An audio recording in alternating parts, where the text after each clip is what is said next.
اوعى تنسى انك تعمل لايك للفيديو واشتراك ليا، ويلا بينا نبدا الفيلم. وفيلمنا بيبدا مع ايريك، شاب نشيط كده وجميل عسول كده قاعد في بيت ابوه. المهم يعني مامته كانت متوفيه وابوه يا عيني عمل له احلى مفاجاه.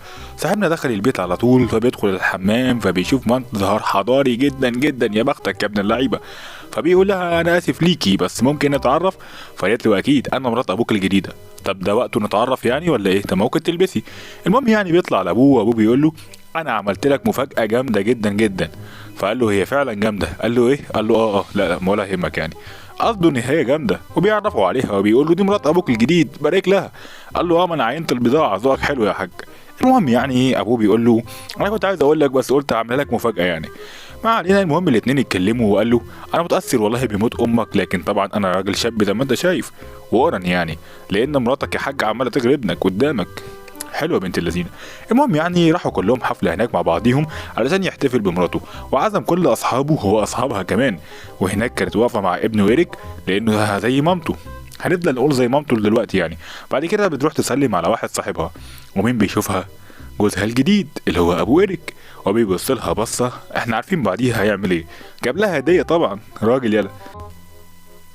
لكن بعد الحفله فشخها طبعا، وصاحبنا ايريك كان متضايق عليها جدا اكتر من ابوه، اللي هو سيبها بقول لك سيبها. وبعد كده راح لها بقى في الجنينه وقال لها ما تزعليش، حقك عليا انا.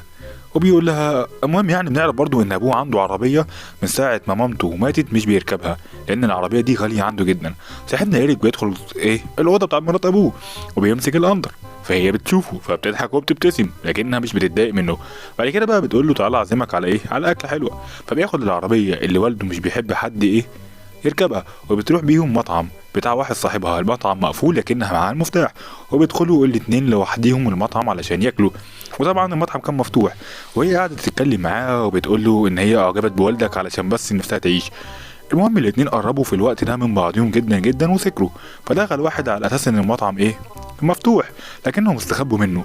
وهم بيستخبوا منه تحت طبعا عملوا واحد شاي بلبن طبيعي، انما جبار ما يتشافش.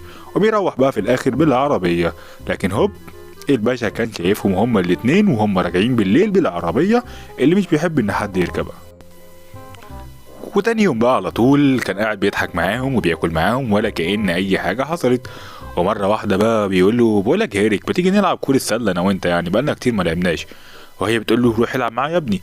وبدأ الاتنين اللي هم يلعبوا كورة سلة مع بعضيهم، لكن والده اداله حتة ضربة يا نهار ابيض، وقال له علشان تاخد العربية ومراتي مرة تانية يا علب.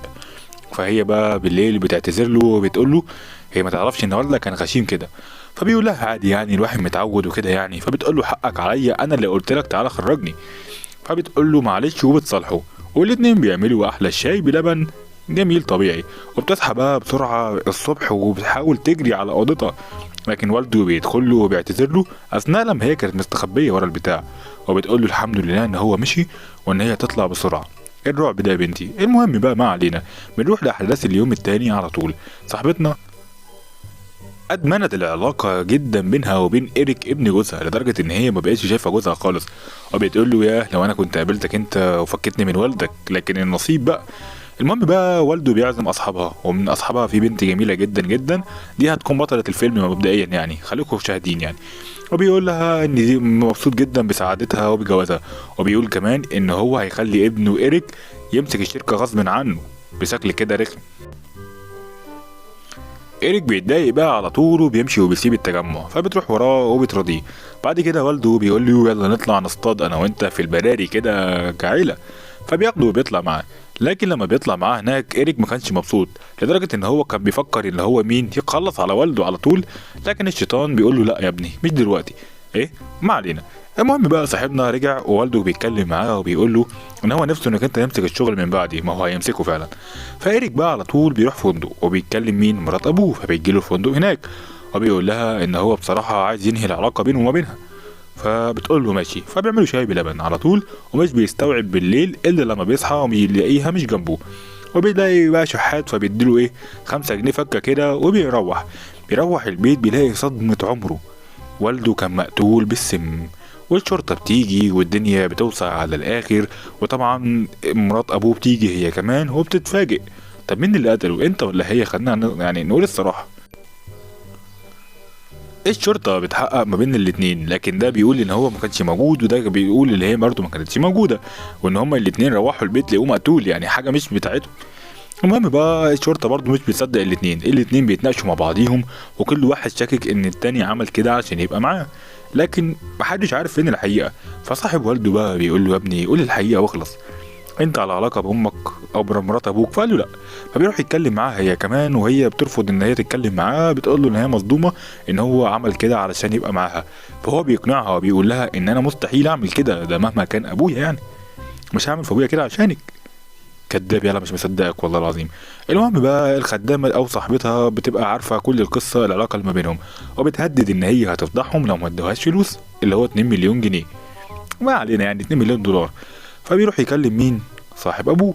فاللي هو بيبقى اصلا عارف كل حاجة، وبيوري له فيديو كمان بيثبت فيه العلاقة بينه وبين مرات ابوه، وبيقول له انت اللي قتلته ولا هي؟ فبيقول له انا شاكك ان هي، وبيفتح عينيه على حاجات، وبيقول له ان هي ممكن تكون طمعانه في الثروه بتاعت ابوك والدور عليك يا ابني، فانت خلي بالك. فبيروح البيت وبيفتش وراها، فبيلاقي رزمة فلوس، وكمان بيلاقي مسدس في شنطتها. فهي ما بتخرج كده وبتبص عليه، فبتلاقيه بيعمل كده.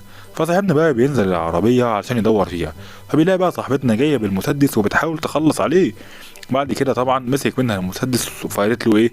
اقتلني، ايوه اقتلني زي ما قتلت ابوك، اقتلني انا كمان. فقال لها ايه؟ قتلت ابويا؟ وبيوقف المسدس وبيقول لها لو انا اللي قتلت ابويا ما كنت كان زماني قتلتك دلوقتي. وبيسيبها وبيمشي، وبيعرف ان هي مش اللي قتلت ابوه. وبيمشي صاحبنا وبيروح يقول لمين؟ لصاحب ابوه على كل حاجه.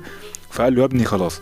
المهم بقى الشرطه بتفتح التحقيق مره تانية، لانها مش مصدقه، لانها برضو اكتشفت من صاحبة اللي هي اختها او صاحبة مرات ابوه ان هما الاتنين على علاقه، لانها قالت كل حاجه للشرطه وهم قاعدين، ان هي كانت سامعه ان هم على علاقه. يعني ان هم على علاقة ده مش عيب في مجتمعهم، لكن ممكن حد فيهم كده هو اللي قتل.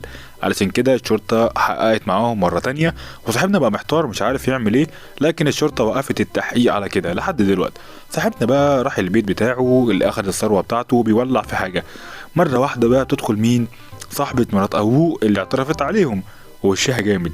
بعد كده وشها فك، وقالت له الخطة نجحت يا حبيبي. ايه حبيبي؟ وبنعرف ان اللي هي قتلت ابوه، وان هي اللي سمته، وان هما الاتنين اللي خططوا للجريمة مع بعضيهم، علشان الاتنين بيحبوا بعض، وفي الاخر الاتنين يتجوزوا ويكسبوا الثروة كاملة. ده عظيم لحد دلوقتي مفهوش عيب، لكن العيب بقى اثناء لما هما كانوا مبسوطين مع بعضيهم مرة واحدة الهانم التانية طلعت عليهم بمسدس علشان تقتلهم وتخلص عليهم. فبيهربوا الاتنين وبيجروا في الغابة، لكن التانية بتزنقه وبتقوله بقى انا وثقت فيك انا وابوك، قتلت ابوك وعايز تقتلني انا كمان. فبتديله برصاصه بكتفه. فبيجري بقى صاحبنا وبيروح الغابه هناك علشان يستخبى، فبتجري وراه وبتديله رصاصه تانية في رجله. لكن مره واحده بيجي الضابط وبيقتلها، وبيقول له انقذتك، هي كده اللي قتلت ابوك، وهي كده اللي لبست الجريمه. وصاحبنا لبس بقى مع التانية، والاتنين اتجوزوا، وبكده ينتهي معانا ملخص الفيلم يا صديقي.